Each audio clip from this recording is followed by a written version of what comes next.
If there's one thing urban Indians love to do, it's delegate.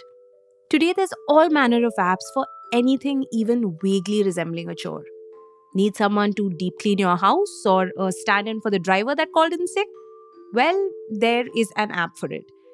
I'm sure you've heard of and possibly even used apps like Urban Company and DriveU, but lots of startups have quickly recognized that there's also room for lighter, cheaper versions of these full service platforms. Take, for instance, Snabit. In January, venture capitalists wrote a $5.5 million check for this young company that can best be described as Urban Company Light. It lets users hire someone for all their kitchen prep, including soaking rice in lentils or kneading dough, or even doing their laundry. Hiring someone on a one time basis for something as basic as that was unheard of until not so long ago. But that's quickly becoming standard practice. And that's not even the craziest service on offer today. What if I told you you could even pay someone to take a dip in the river at the Mahakumbh on your behalf? They'll hold your photo while they're doing it, of course. It is all taken care of. This would all be mildly amusing if it weren't so terrifying. You see, the Ken's deputy editor Seetharaman G recently pointed out how all of this is possible only because of an ever growing army of gig workers constantly whizzing around cities and towns across India for wages that are abysmally low. In many ways, it is a never ending loop. As stable jobs continue to vanish, millions of young Indians are turning to odd jobs instead. They are fueling a booming gig economy where startups, both big and small, are turning even the smallest chores into business opportunities. Naturally, venture capitalists can't get enough. They've been pouring tens of billions of dollars into gig driven startups. They're directly and indirectly betting big on the endless supply of underpaid workers to keep these business models afloat. The stats are pretty alarming. Today, 13% of all tech funding is fueling this vast ecosystem of odd jobs on demand. It all paints a pretty dismal picture because it's starting to seem like the future of work is taking care of everything you don't want to do.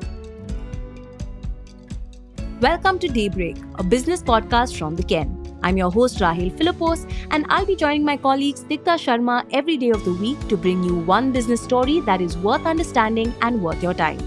Today is Thursday, the 13th of March.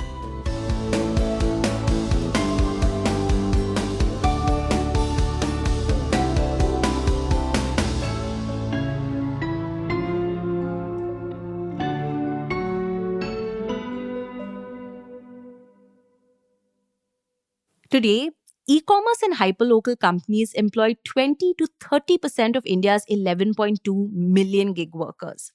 Of that, the quick commerce companies most of us use every single day, Blinkit, Zepto, Instamart, Big Basket, and Flipkart Minutes, employ 350,000 gig workers. And that number is only going to go up dramatically over the next few years. Sita writes that on paper, this seems like a good thing. You may recall the controversial report released by the Niti Aayog back in 2022, which heralded these internet platforms as an engine for job creation. This was even before the instant delivery induced boom in the gig economy. Back then, the report stated that gig work was a catalyst for occupational mobility. The government was all for it, which makes sense when you consider India's constant struggles with job creation. Over the 5 years leading up to FY23, data showed that agriculture was responsible for 48% of all new jobs. This may come as a surprise to you, mainly because the popular narrative is that agriculture just isn't remunerative, which is why most people look for opportunities elsewhere. And yet somehow, farming's contribution to job creation was higher than its share in the total workforce. Data also showed that between 2018 and 2024, the share of domestic workers has shot up, while that of the salaried has dropped considerably. Now, you're probably thinking that this has something to do with the education system. You're right, but there's more to it than that. Because as it turns out, a college education isn't enough to fix this problem. Consider this. Just this year, India will produce 1.5 million new engineers, but only 10% of them will actually end up getting jobs. That's because there just aren't enough jobs to go around. But in addition to that, only 4 in 10 of these engineering graduates are actually employable. Everyone else just lacks the non technical skills and basic creativity required to meaningfully contribute to a company. Milind Lakkad, the human resources head of Tata Consultancy Services, which happens to be India's largest employer in the private sector, made a similar point back in 2024. He was asked why the company had not raised its salary for new graduates in years. And he said quite simply, we are paying based on the talent. When you take all these factors into consideration, it becomes clear why millions of 20 and 30 somethings are choosing to ferry packages between warehouses and homes for a living. In the process, they've helped companies like Zomato, Swiggy, Delivery, and Nykaa build a combined market value of $40 billion. Sure, they all have great tech chops, brand equity, and sizable operations, but their true strength is this steady supply of low paid packers and riders. If you take that away, the magic suddenly disappears.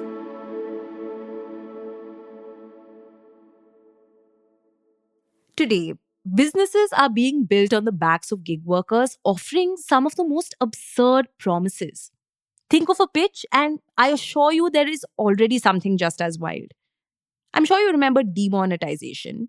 Well, back then, a startup named Book My Chotu suddenly popped up and offered you the option of paying someone to queue up outside a bank at an ATM for just 90 rupees an hour.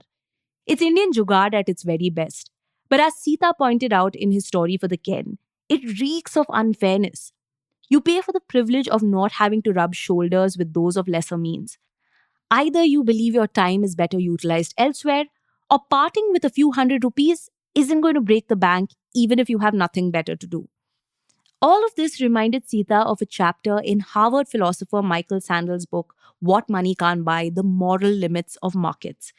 In this particular chapter, he talked about the trend of hiring people to jump queues in the US.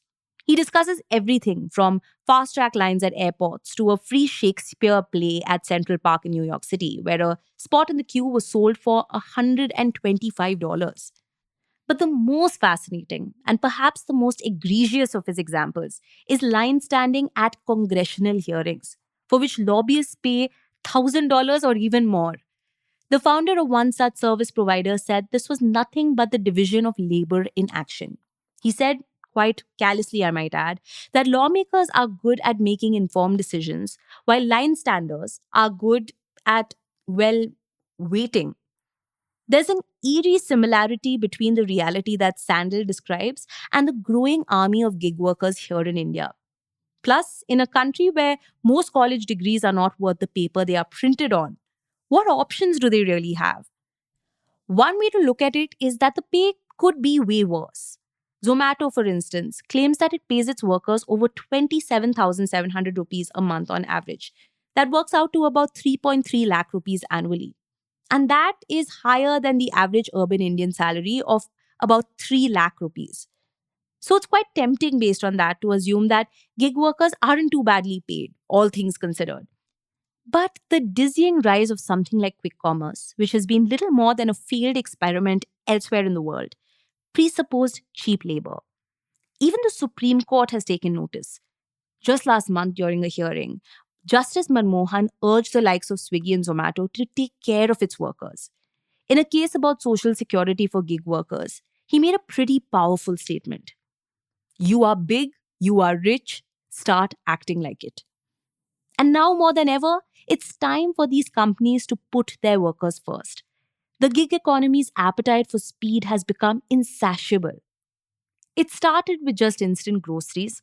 Now we are getting things like laptops, PlayStations, and full blown air conditioners. Who knows what's next?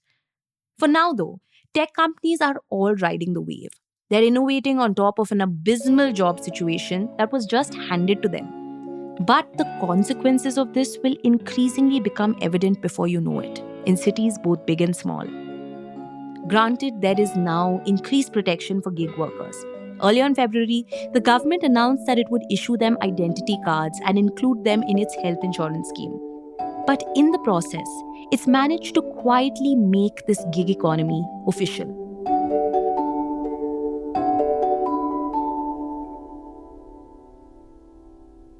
Daybreak is produced from the newsroom of the Ken, India's first subscriber-focused business news platform. What you're listening to is just a small sample of our subscriber-only offerings. A full subscription unlocks daily long-form feature stories, newsletters, and podcast extras. Head to theken.com and click on the red subscribe button on the top of the website. Today's episode was hosted by Rahil Philippos and edited by Rajiv Cn.